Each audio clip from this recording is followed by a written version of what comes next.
आज हम लोग बात करने वाले हैं, समझने वाले हैं एसआई पद्धति में प्रयुक्त पूर्वलग्न, गुणक पूर्वलग्न। तो ये है क्या चीज? यानी कि अभी हम लोग एसआई पद्धति में मात्रकों की चर्चा किया था, पढ़ा है।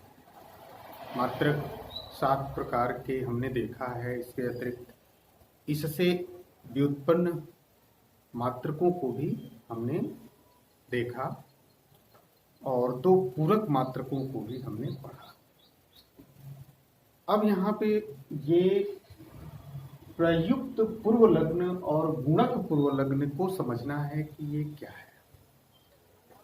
तो हमने जितने भी मात्रक को पढ़ा है उन मात्रकों को कम से कम और अधिक से अधिक अर्थात मात्रकों को घटाने तथा बढ़ाने के लिए पूर्वलग्न का उपयोग किया जाता है।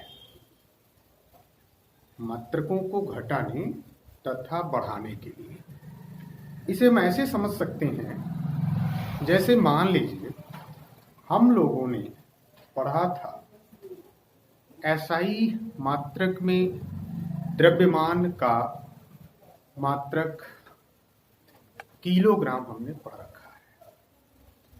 तो यह किलोग्राम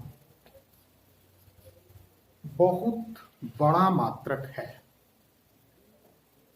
इसका प्रयोग हम बहुत छोटे स्तर पर, यदि मान लीजिए कि हमें प्रयोगशालाओं में किसी पदार्थ के बारे में जानना है, उसकी पहचान करना होगा, तो हम उस पदार्थ को किलोग्राम में नहीं लेकर के जानेंगे। हम इससे इसकी छोटी यूनिट में उसे लेंगे, जिसे हम मिलीग्राम कह सकते हैं, ग्राम कह सकते हैं।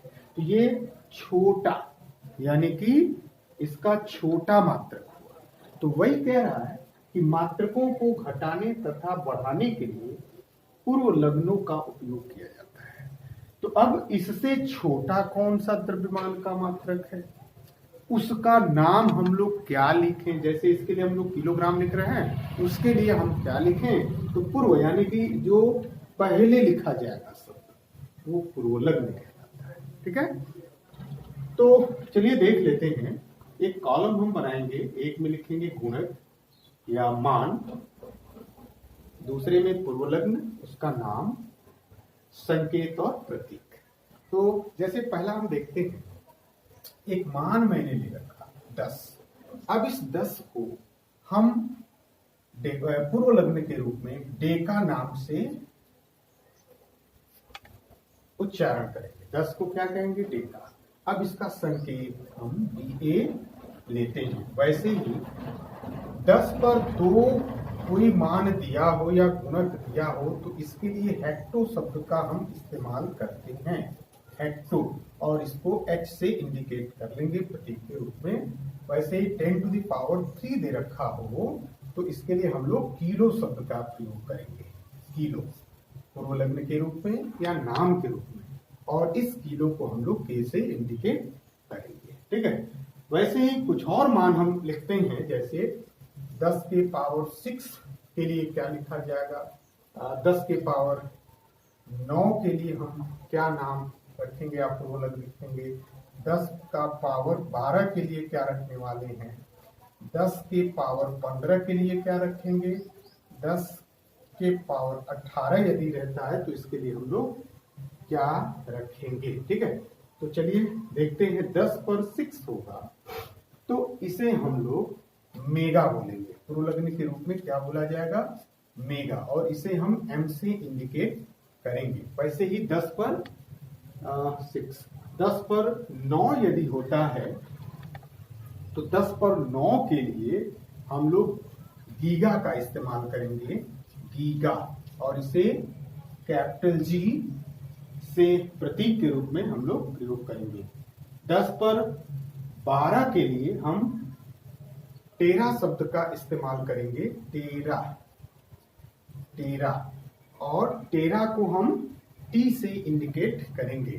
फिर 10 पर 15 यदि हम लेते हैं तो इसे पेटा बोलेंगे, पेटा, और इसके लिए हम लोग पी अक्षर का संकेत के रूप में प्रयोग करेंगे।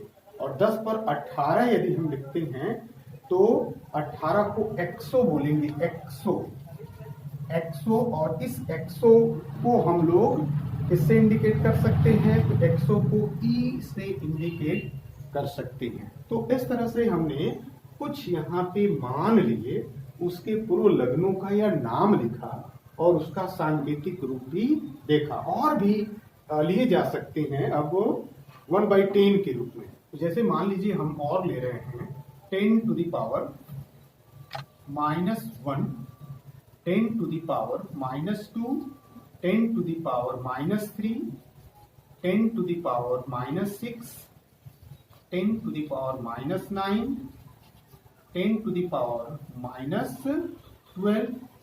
ठीक है, तो इसका हम लोग क्या नाम और संकेत रखेंगे? तो 10 to the power -1 के लिए हम क्या प्रयोग करेंगे? जैसे यहाँ पे 10 to the power 18 के लिए हम लोग एक्सो लिखे, वैसे ही 10 to the power -1 के लिए देसी शब्द का इस्तेमाल हम करेंगे। देसी, देसी, ठीक है, देसी।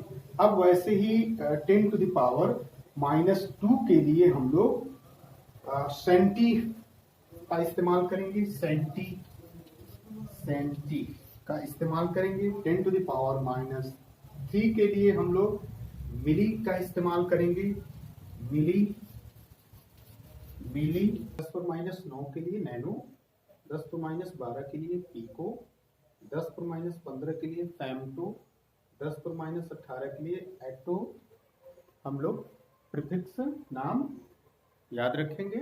अब इसका संकेत भी देसी, देसी को हम लोग टी से इंडिकेट करेंगे। फिर सेंटी को हम लोग सी से इस प्रतीक इस्तेमाल करेंगे। और 10 to the power -3 यानी कि मिली के लिए स्मॉल m का हम प्रयोग करेंगे। माइक्रो के लिए एक सिंबल लेंगे, ऐसे ध्यान दीजिएगा। नैनो के लिए हम लोग स्मॉल n का इस्तेमाल कर सकते हैं।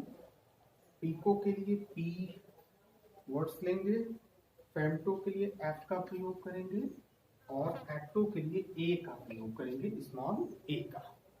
तो अभी हम लोगों ने देखा कि एसआई पद्धति में प्रयुक्त पूर्वलग्न, गुणक पूर्वलग्न क्या होते हैं और कैसे उनको प्रतीक और उनका नाम हम लेते हैं। इसमें हमने बताया था कि मात्रकों को घटाने तथा बढ़ाने के लिए पूर्वलग्नों का उपयोग किया जाता है और समझाने का प्रयास किया था एसआई मात्रक द्रव्यमान को लेकर के। तो इसको हम लोग नोट में लिख लेते हैं, ये हमारे काम की चीज है। चलिए नोट कर लेते हैं इसको। नोट में, नोट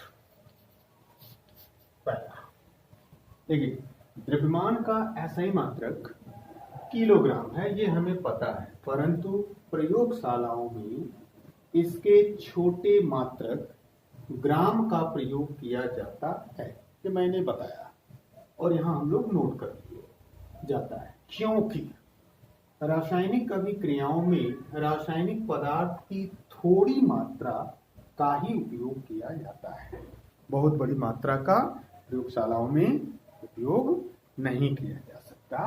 तो हम छोटी सी मात्रा के लिए द्रव्यमान का यानी किलोग्राम का क्या लेते हैं? ग्राम लेते हैं। ये हमें याद होना चाहिए, क्योंकि हम जानते हैं कि 1 किलोग्राम बराबर 1000 ग्राम, ये आप याद रखिएगा, ठीक है। तो ये नोट पर। तो वैसे ही आयतन के मात्रक भी लंबाई के ही मात्रक होते हैं, तो इसे भी हम लोग नोट करेंगे। आयतन के मात्रक लंबाई के मात्रक होते हैं, माने कि जो आयतन का मात्रक होगा वही लंबाई का भी मात्रक होगा। ठीक है। ऐसा ही में आयतन का मात्रक क्या होता है? मीटर। परंतु रासायनिक प्रयोगशालाओं में इतने अधिक आयतन यानी मीटर क्यूब का उपयोग नहीं किया जाता है। ठीक है, तो अब किसका इस्तेमाल करते हैं? अतः आयतन को सेंटीमीटर क्यूब या डेसीमीटर क्यूब के मात्रकों में व्यक्त किया जाता है। ये हमें याद रखना है। इसमें यह बताया गया है कि आयतन का मात्रक मीटर क्यूब है, जो लंबाई के भी होंगे। ठीक है, इतने बड़े मात्रक का प्रयोग हम रासायनिक प्रयोगशालाओं में आयतन के लिए नहीं करेंगे। वहां पे हम सेंटीमीटर क्यूब या डेसीमीटर क्यूब के मात्रकों के रूप में प्रयोग करेंगे। ठीक है, आयतन और लंबाई के मात्रक और उसका उपयोग छोटे रूपों में देखा। इसको और भी आगे हम समझेंगे। फिलहाल हम यह जाने कि द्रव्यमान, ये बार बार द्रव्यमान शब्द की चर्चा हम कर रहे हैं। द्रव्यमान और भार क्या होता है?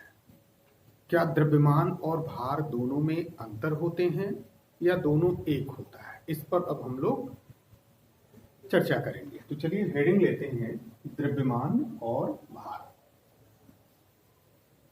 द्रव्यमान और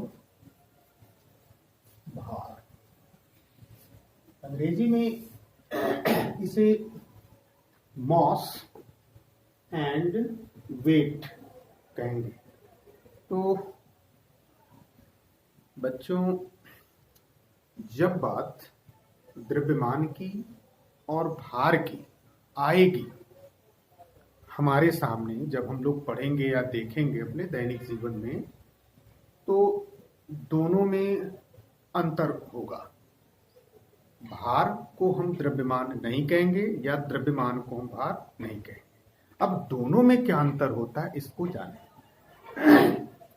तो सबसे पहले तो यह समझें कि पदार्थ के भीतर जो द्रव्य होते हैं, जितनी मात्रा में होते हैं, वह उसका द्रव्यमान होता है। फिर से, किसी भी पदार्थ के भीतर जो द्रव्य हैं,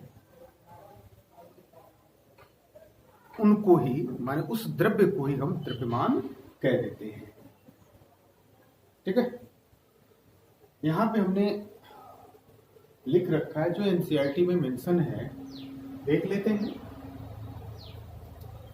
किसी पदार्थ का द्रव्यमान, ध्यान दीजिएगा, पदार्थ का द्रव्यमान उसमें उपस्थित द्रव्य की मात्रा है।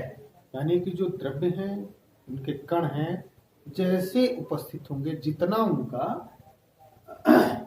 की मात्रा होगी, वही उसका क्या हो जाएगा? द्रव्यमान। ठीक है, जबकि हम किसी वस्तु की बात करें, किसी वस्तु का भार उस पर लगने वाला गुरुत्व बल है। अब ये गुरुत्व बल क्या होता है? तो गुरुत्व बल का मतलब, गुरुत्व का मतलब पृथ्वी, और बल यानी कि फोर्स।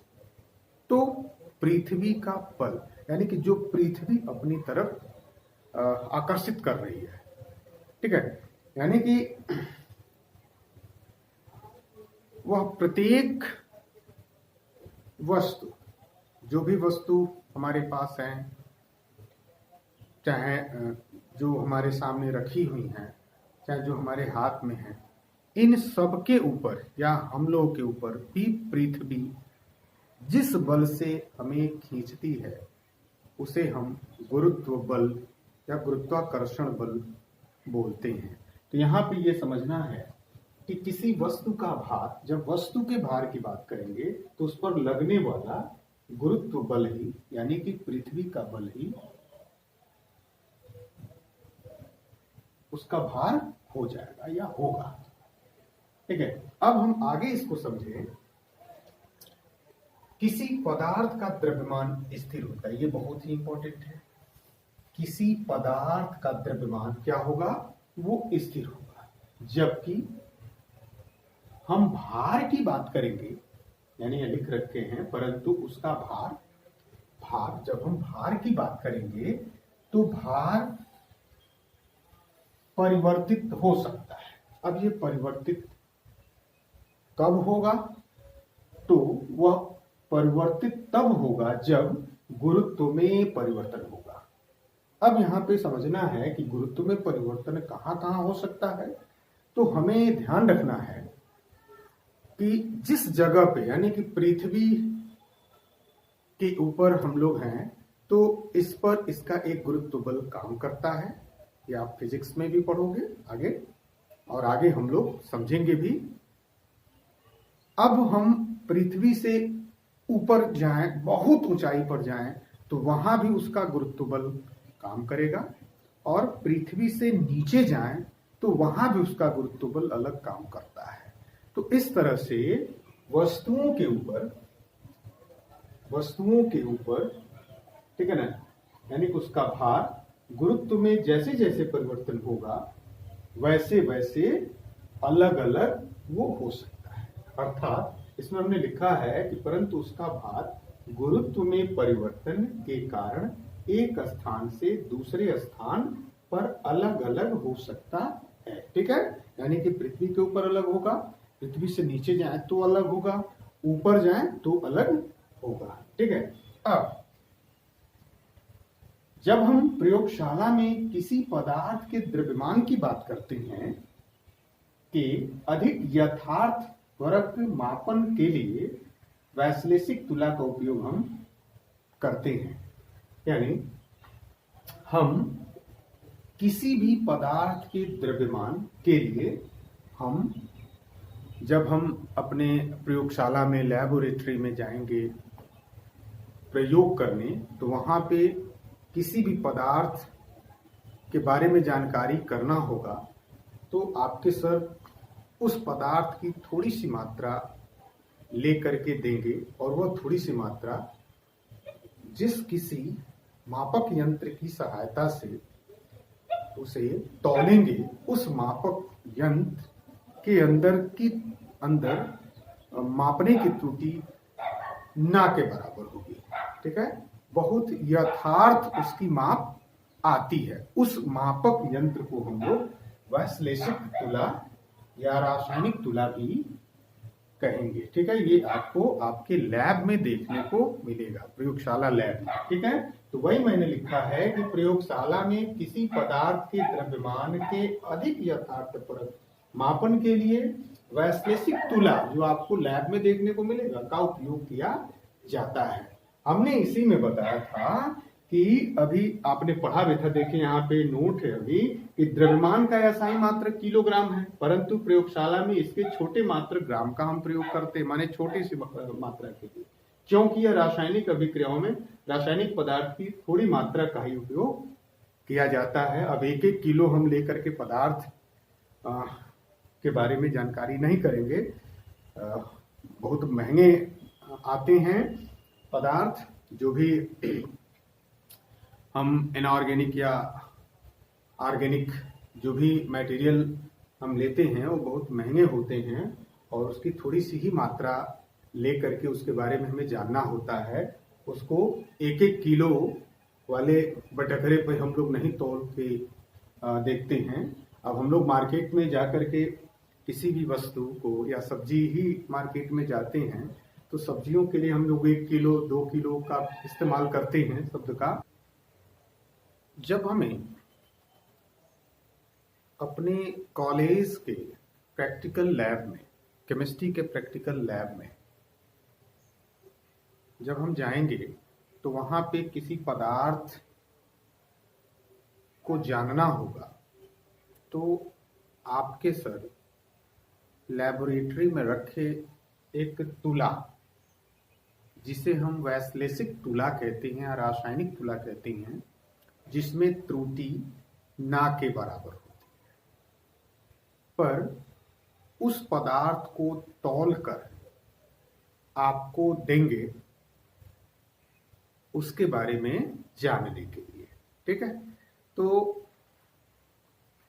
यहाँ पे हमने लिख रखा है कि प्रयोगशाला में किसी पदार्थ के द्रव्यमान के अधिक यथार्थ पर मापन के लिए वैश्लेषिक तुला का उपयोग किया जाता है।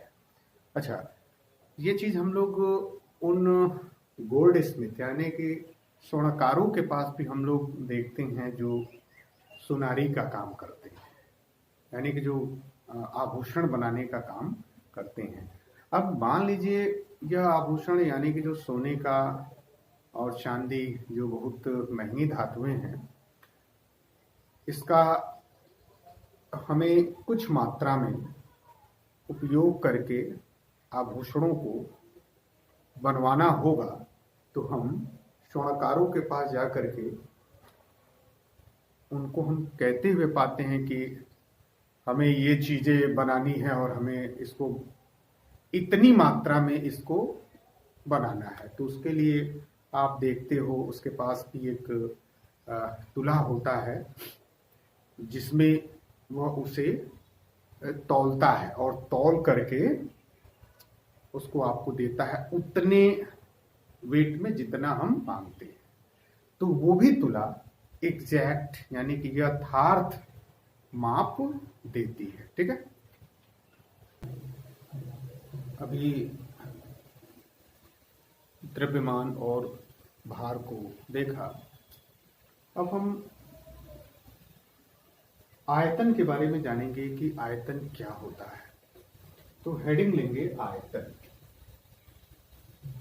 आयतन वॉल्यूम।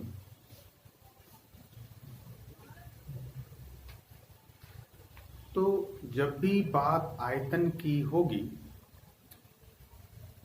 तो आयतन हम किसी भी पदार्थ को यदि लेते हैं और वह पदार्थ जितना स्थान घेरता है वह उसका आयतन होगा। अर्थात हमने यहाँ पे लिख दिया है जो एनसीईआरटी में मेंशन है, किसी पदार्थ द्वारा घेरे हुए स्थान को आयतन कहते हैं। आयतन कहते हैं, ये सिंपल सी परिभाषा। किसी भी पदार्थ द्वारा घेरे हुए स्थान को क्या कहेंगे?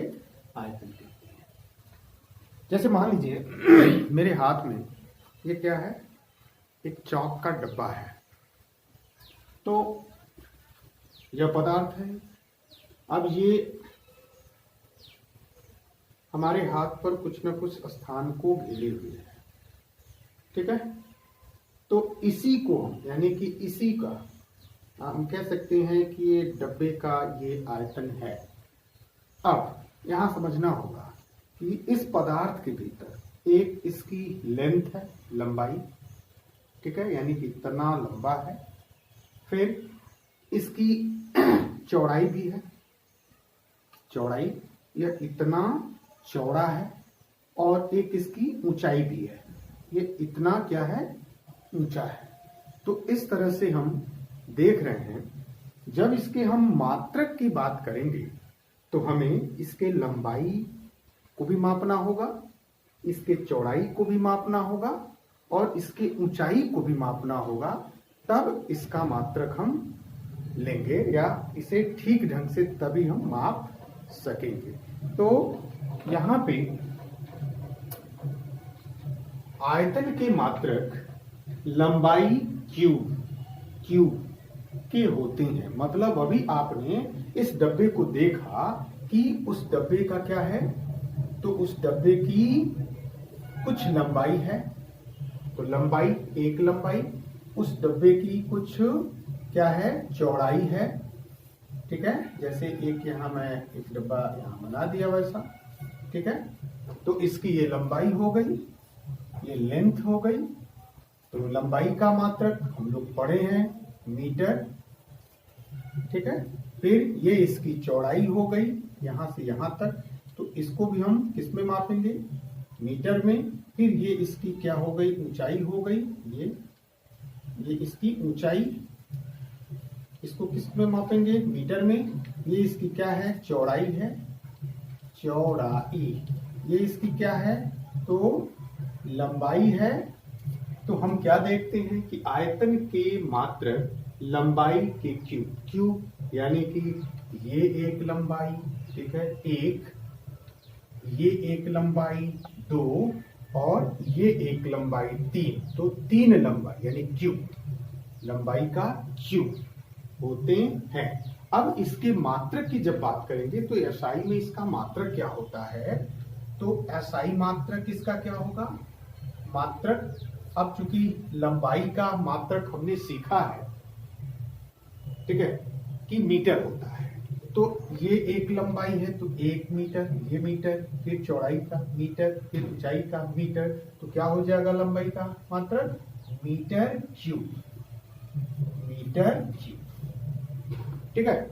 इसे हम लोग स्मॉल एम क्यूब भी रखेंगे, ठीक है। तो जब हम द्रव के आयतन को हम मापेंगे तो द्रव के आयतन को मापने के लिए हम प्रायः लीटर शब्द का प्रयोग करेंगे, लीटर। और जो यह लीटर है वह आपका ऐसा ही मात्रक नहीं है, ठीक है। तो ये आप याद रखिएगा। चलो इस बिंदु को नोट कर लेते हैं पॉइंट में कि द्रवों के आयतन को मापने के लिए प्रायः लीटर, लीटर ये याद रखना है, लीटर एल मात्रक का उपयोग किया जाता है, जो एसआई मात्रक नहीं है। यानी हम लोग द्रवों के आयतन को मापने के लिए लीटर मात्रक का उपयोग करेंगे, जो एसआई मात्रक नहीं है। इसका एक पैमाना है, हम लोग नोट कर लेंगे। एक लीटर में 1000 मिलीलीटर होते हैं, और 1000 सेंटीमीटर क्यूब होगा तो उसे 1 डेसीमीटर क्यूब बोलेंगे। तो इस तरह से हम लोगों ने देखा कि लीटर द्रव के आयतन को मापने के लिए यूज किया जाएगा, और यह लीटर एसआई मात्रक नहीं होते। अब इसमें हमने एक पैमाना भी दिया, 1 लीटर में 1000 ml होता है, या 1000 सेंटीमीटर क्यूब में 1 डेसीमीटर क्यूब होगा। अब एक छोटा बड़ा जो इसका मात्रक है उसको भी देख लेते हैं। आयतन में 1000 सेंटीमीटर क्यूब में 1000 ml होगा, या 1 टीएम क्यूब में 1 लीटर होगा, 1 सेंटीमीटर क्यूब में 1 ml होगा। तो इसको हम लोग इसके व्यक्त करने के लिए एक हम चार्ट का प्रयोग करेंगे, या कह सकते हैं जो एनसीईआरटी में गिवन है, आप बुक्स को लेकर के देख सकते हो। उसमें एक 10 सेंटीमीटर का, इसको व्यक्त करने के लिए हम एक छोटा सा हेडिंग ले लें, आयतन को व्यक्त करने के लिए विभिन्न मात्रक, छोटे बड़े मात्रकों को देखेंगे। तो उसके लिए हम एक 10 सेंटीमीटर का एक ट्यूब बनाएंगे, घन की संरचना लेंगे। चलिए बनाते हैं।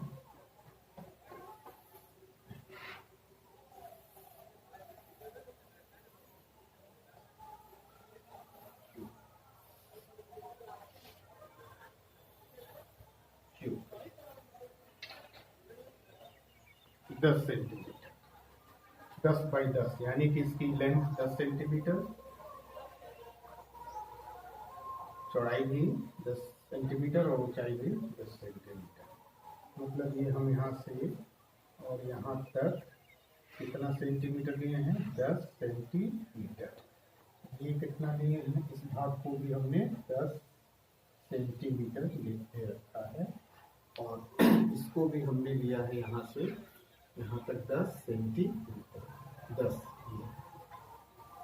ठीक है। अब क्या करें, इसके हम छोटे छोटे 10 खाने बनाएं। तो छोटे छोटे 10 खाने, देखिए, एक ऐसे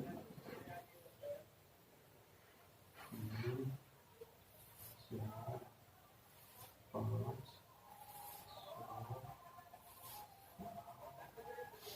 8, 9, 10 खाने गिन लीजिए, 10 खाने। अब इस खानों को इस वाले में बनाएं।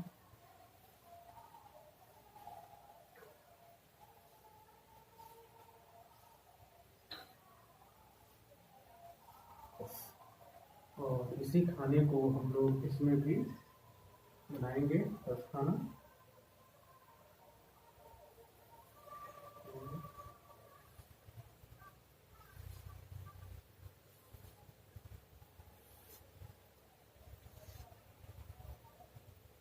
तो 10 खाना लेंगे, छोटे छोटे 1-1 सेंटीमीटर के खानों में बांट लेंगे।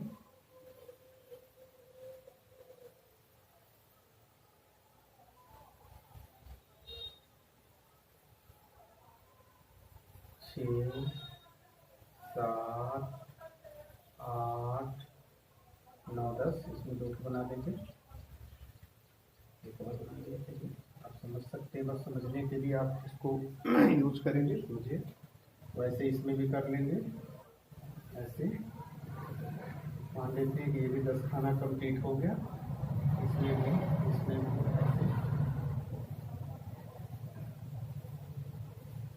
ऐसे, ठीक है।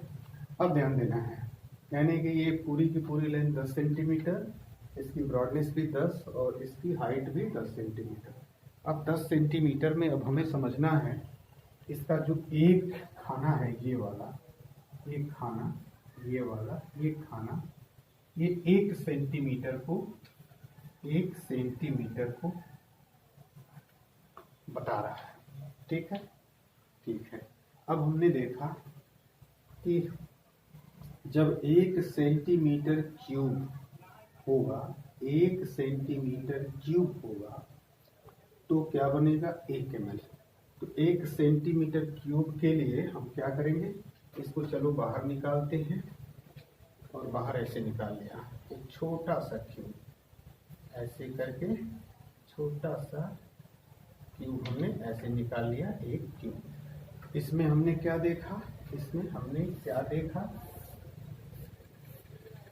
कि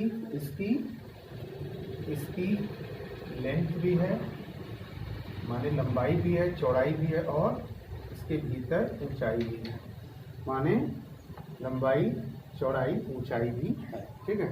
तो अब लंबाई को हम किससे मापेंगे, लंबाई को हम मीटर से मापते हैं, चौड़ाई को भी मीटर से और इसको भी मीटर से। इस पर हमने चर्चा कर लिया। अब इसकी मात्रक हम लोग को देखना होगा, तो इसका मात्रक क्या हो जाएगा, मीटर क्यूब, मीटर क्यूब होगा। यानी ध्यान दीजिए, एक खाना 1 सेंटीमीटर और इसके पूरे आयतन को हम लोग क्या बोलेंगे, 1 सेंटीमीटर क्यूब, पूरे को, यानी लंबाई, चौड़ाई, ऊंचाई को। ठीक है, 1 सेंटीमीटर क्यूब। तो 1 सेंटीमीटर क्यूब यानी कि 1 ml होगा। कितना होगा, 1 ml। ये ध्यान रखिएगा और इसे दिमाग में आप बनाइए। 1 ml हो गया। अब हम देखें, 1 ml हमने दे दिया। अब हमें समझना 1 लीटर। 1 लीटर को समझने के लिए यहाँ देखें, 1 लीटर में 1000 ml होता है। तो ये 1 ml है, 1 ml है। वैसे ही ये कितने खाने हैं, 10। ध्यान दीजिए, 10 ये खाने हैं, 10, तो 10 सेंटीमीटर हुआ ऐसे। ठीक है। अब इसका एक चीज और समझ लें, ये 10 सेंटीमीटर को हम लोग 1 dm भी कह सकते हैं। 10 सेंटीमीटर बराबर 1 dm, यानी डेसीमीटर क्यूब, यानी यहाँ डेसीमीटर की चर्चा कर रहा है तो हम डेसीमीटर को भी समझ लें साथ साथ। 10 सेंटीमीटर में 1 dm। ठीक है। अब इस 10 सेंटीमीटर का हम लंबाई, चौड़ाई और ऊंचाई तीनों में लेंगे तो 10 सेंटीमीटर क्यूब हो जाएगा। क्या होगा, क्यूब, 10 सेंटीमीटर क्यूब। तो ये 10 सेंटीमीटर क्यूब यानी कि 10 गुणे 10 गुणे 10, जो बराबर कितना हो जाएगा, 10 दहा में 100 और दहा में 1000। 1000 यानी कि 1000। तो ये 1000 क्या बना, सीएम बना, सीएम बना, और ये सीएम क्या बन गया, एक डीएम बन गया। ठीक है, एक डीएम क्यूब बन गया, सॉरी एक डीएम क्यूब बन गया। क्या बन गया, ये एक डीएम क्यूब बन गया, माने एक सीएम एक डीएम क्यूब के बराबर यहाँ हुआ। ठीक है, अब हम एक डीएम क्यूब हुआ तो इसे हम 1000 ml कहेंगे। तो इसे हम क्या बोल देंगे, 1000 ml यानी कि मिलीलीटर, 1000 मिलीलीटर भी इसे बोलेंगे। ठीक है, 1000 मिलीलीटर। तो इस तरह से हम क्या देख रहे हैं, इसका एक खाना हमने देखा, एक खाना यानी कि पूरा लंबाई चौड़ाई और ऊंचाई यानी कि इसका आयतन हमने निकाला। तो एक मीटर क्यूब, एक मीटर क्यूब, ये मीटर क्यूब, मीटर क्यूब। ठीक है, यानी कि ये मीटर, ये मीटर, ये मीटर। अब उसको हमने यहाँ पे, चूंकि इसको 1 सेंटीमीटर हमने कहा था और इसके पूरे आयतन को 1 सेंटीमीटर क्यूब कहा, तो ये 1 ml बना। ठीक है, फिर ये 1 ml हुआ। अब हमने यहाँ बताया कि इसके 10 खाने यानी कि जो 10 सेंटीमीटर है, इस 10 सेंटीमीटर को हम एक डीएम कहते हैं। फिर हमने 10 सेंटीमीटर को हमने क्या कर लिया, इसके लंबाई चौड़ाई और ऊंचाई में 10 से मल्टीप्लाई कर लिया, 1000 डीएम क्यूब निकल गया और वही 1000 ml निकला। और वही 1000 ml क्या बन गया, 1 लीटर बराबर 1 लीटर हुआ। हमने आयतन को व्यक्त करने के लिए उसके विभिन्न मात्रकों का उपयोग किया। अब हम चर्चा करेंगे कि आयतनों को मापने के लिए कैसे कैसे उपकरण का प्रयोग हम अपने प्रयोगशालाओं में करते हैं। तो हेडिंग लीजिए, आयतन को मापने के लिए उपकरण। आयतनों को मापने के लिए के उपकरण, ये जितने भी उपकरण हैं हम प्रायः प्रयोगशालाओं में देख सकते हैं। जब आप अपने लैब में जाओगे केमिस्ट्री के, रसायन विज्ञान के, उसमें देखने को मिलेगा। तो चलिए देखते हैं, प्रयोगशाला में द्रव या विलयनों के आयतन को मापने के लिए अनसाकित सिलेंडर, मेजरिंग सिलेंडर कहते हैं, जिसमें नंबर लिखा रहता है, इतना ml, 1 ml, 2 ml, 5 ml, 10 ml, उसे हम अनसाकित सिलेंडर बोलेंगे। ब्यूरेट, पीपेट, आयतन मापी फ्लास्क का उपयोग करते हैं या किया जाता है। को हम फिगर में देख लेते हैं, जो आपके एनसीईआरटी में दिया हुआ है, आप वहां से भी देख सकते हैं। देखिए, ये जो आयतनों को मापने के लिए हम जिस पात्र या जिस उपकरण का उपयोग करते हैं प्रयोगशालाओं में, अनसांख्यिक सिलेंडर, ये आप यहाँ देखिए, इसमें देखिए 10 ml से लेकर के 60 ml, यानी कि बड़ा से बड़ा और छोटे से छोटे उपकरण भी उपलब्ध होंगे ml में। यहाँ 10 से 60 ml तक का यहाँ मैंने दिखा दिया। 100 ml का होगा, ये अधिकतम ये 100 ml का होगा, आप देख सकते हैं। माने ऐसे कुल मिला के ऐसे अंकित नाम, यदि नाम ml में संख्या में यदि लिखा होगा तो वो असांख्यिक सिलेंडर होगा। ये आपका ये सिलेंडर है, अनसांख्यिक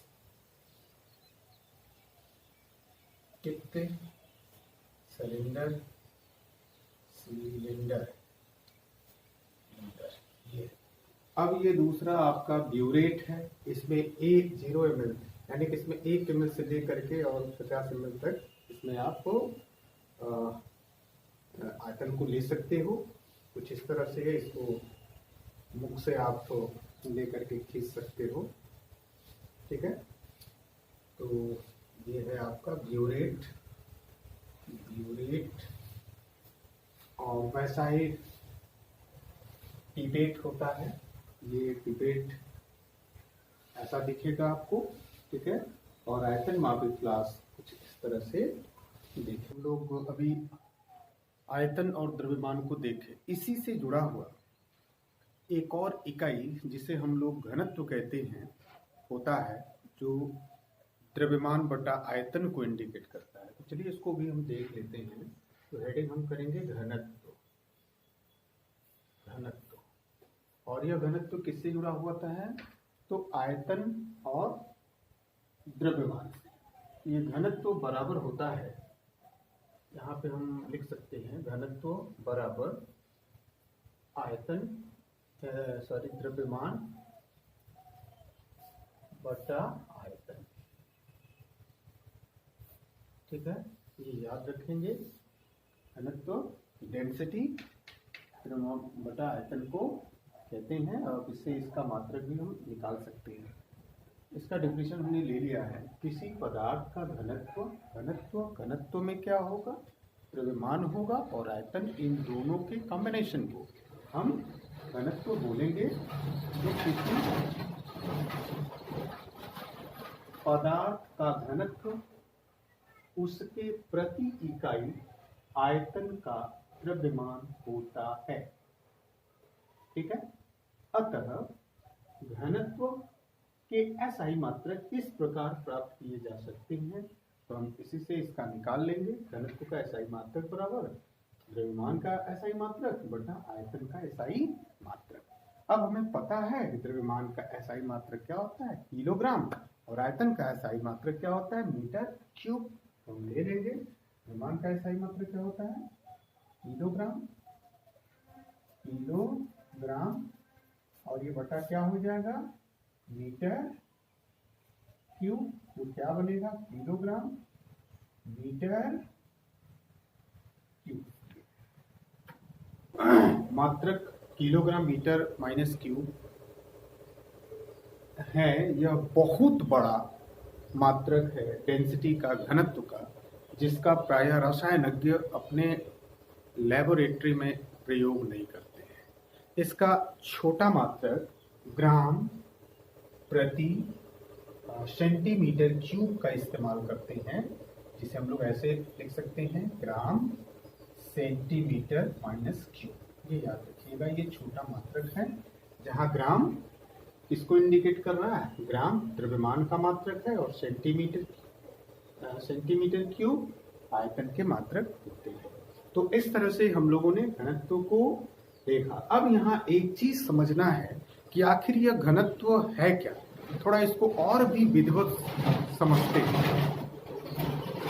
कि यह घनत्व होता क्या है। तो घनत्व जैसा कि नाम से स्पष्ट है, घन यानी बहुत ज्यादा। यदि कोई ढेरों सामग्री एक जगह पड़ी हुई हो तो वो बहुत ज्यादा घना दिखेगी, ऐसा हम कह सकते हैं समझने के लिए। तो हम इसको दो लाइन में समझेंगे कि किसी पदार्थ का घनत्व, यहाँ मेंशन है, देख लीजिए।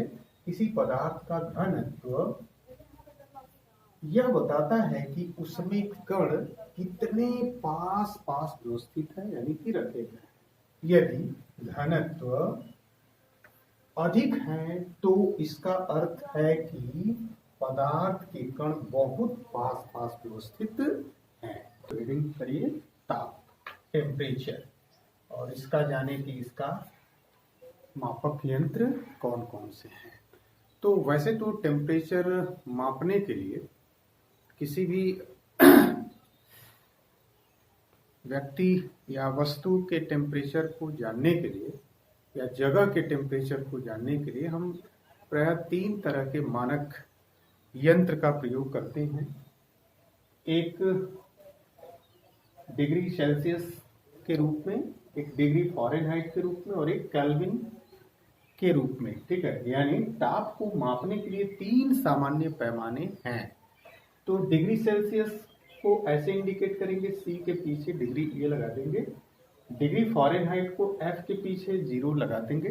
ठीक है, और केल्विन के पीछे कोई डिग्री नहीं लगाया जाता। यह एसआई मात्रक है। अब इन तीनों को हम यहाँ देख सकते हैं। जो एनसीईआरटी में मेंशन है आप वहां से भी देख सकते हो। इन तीनों में ये केल्विन और ये डिग्री सेल्सियस और ये डिग्री फ़ारेनहाइट है, यानी कि इसे हम लोग केल्विन को के से और सेल्सियस यानी कि 0 डिग्री सेल्सियस, ये क्या है, सेल्सियस पैमाना है, डिग्री सेल्सियस है, और ये डिग्री फ़ारेनहाइट यानी कि डिग्री फ़ारेनहाइट, ये तीनों को हम देखेंगे। अब यहाँ पे दो बिंदु हमने दिखा रखा है, एक ऊपर वाला और एक नीचे वाला। इन तीनों में यह जानना है कि इस केल्विन के अंदर जो टेम्परेचर को हम मापने के लिए जो प्रयोग कर सकते हैं उसका सबसे नीचे का टेम्परेचर 273.15 केल्विन ये लेगा या मापेगा, इससे नीचे ये नहीं जाएगा। ठीक है, 273.15 केल्विन, और इसका ऑप्टिमम यानी कि ऊपर वाला टेम्परेचर 373 केल्विन तक ये बताएगा। वैसे डिग्री सेल्सियस में निचला टेम्परेचर 0 डिग्री सेल्सियस और ऊपर ये 100 डिग्री सेल्सियस तक ये बताएगा, जबकि डिग्री फ़ारेनहाइट में 32 डिग्री फ़ारेनहाइट इसका निचला टेम्परेचर। अब तीनों में हम कंपैरिजन करें तो केल्विन का 273.15 केल्विन होगा और फ़ारेनहाइट का 32 डिग्री फ़ारेनहाइट से स्टार्ट होगा, जबकि सेल्सियस पैमाना 0 डिग्री सेल्सियस से बताता है, जबकि इसका ऊपरी तापमान 212 डिग्री फ़ारेनहाइट तक ये बताता है। ठीक है, अभी हमने इन तीनों को देखा, केल्विन, डिग्री सेल्सियस और डिग्री फ़ारेनहाइट का, इसका निचला और ऊपर का टेम्परेचर भी देखा। अब इसे हम साधारणतः सेल्सियस पैमाने वाले तापमापियों को 0 डिग्री से 100 डिग्री तक असंकेत किया जाता है। ये देखिए 0 से 100 तक किया जाता है। ये दोनों ताप क्रमशः जल के हिमांक और क्वथनांक है। जल के हिमांक यानी कि जहाँ पे पानी जम जाता है, ठीक है ना, तो नीचे वाला 0 डिग्री सेल्सियस इसका हिमांक पॉइंट होगा, और जहाँ पानी खौल जाता है वो 100 डिग्री सेल्सियस होगा। जबकि फ़ारेनहाइट पैमाने को 32 डिग्री फ़ारेनहाइट और 212 डिग्री के मध्य व्यक्त किया जाता है, तो वही है 32 डिग्री सेल्सियस और 212 डिग्री फ़ारेनहाइट। अब इन दोनों यानी कि डिग्री सेल्सियस और डिग्री फ़ारेनहाइट को हम यदि एक दूसरे से जोड़े, संबंधित करें, तो निम्नलिखित फॉर्मूले के जरिए हम दोनों को एक दूसरे में बदल सकते हैं। देखो, degree Fahrenheit is equal to 9/5 ये डिग्री सेल्सियस और प्लस 32, ये एक फार्मूला आप याद रखेंगे। जब सेंटीग्रेड को फ़ारेनहाइट में चेंज करना होगा या फ़ारेनहाइट को सेंटीग्रेड में, तो हम यहाँ से चेंज कर सकते हैं। वैसे ही केल्विन और डिग्री सेल्सियस को चेंज करने के लिए भी एक फॉर्मूला हम लोग देख सकते हैं। Kelvin is equal two degree Celsius plus 273.15, इसका प्रयोग हम लोग केल्विन और डिग्री सेल्सियस को समझने के लिए करेंगे। केल्विन का प्रयोग डिग्री सेल्सियस में करना होगा या डिग्री सेल्सियस का प्रयोग केल्विन में करना होगा, तो हम लोग इसका प्रयोग करेंगे। टेम्परेचर के मध्य संबंध को जाना। अब एक चीज जो हमें जानना आवश्यक है कि जो 0 डिग्री सेल्सियस टेम्परेचर है उसके नीचे टेम्परेचर संभव नहीं है तो सिर्फ माइनस में उसे लेंगे, जबकि केल्विन में यह मान माने माइनस वाला यानी कि ऋणात्मक मान संभव नहीं है। तो एक पॉइंट आप बना लेंगे, एक पॉइंट आप नोट कर लेंगे कि 0 डिग्री सेल्सियस से कम ताप ऋणात्मक मान में आएगा, जो सिर्फ सेल्सियस पैमाने पर ही संभव है, परंतु केल्विन पैमाने पर ताप का ऋणात्मक मान संभव नहीं है। हम जब भी टेम्परेचर की बात करते हैं तो माइनस में कर सकते हैं डिग्री सेल्सियस में, जबकि केल्विन में यह संभव नहीं है। इस तरह से हम लोगों ने तीनों टेम्परेचरों के बारे में पढ़ा। अब हम अपने अगले लेक्चर में पढ़ेंगे मापन में अनिश्चितता।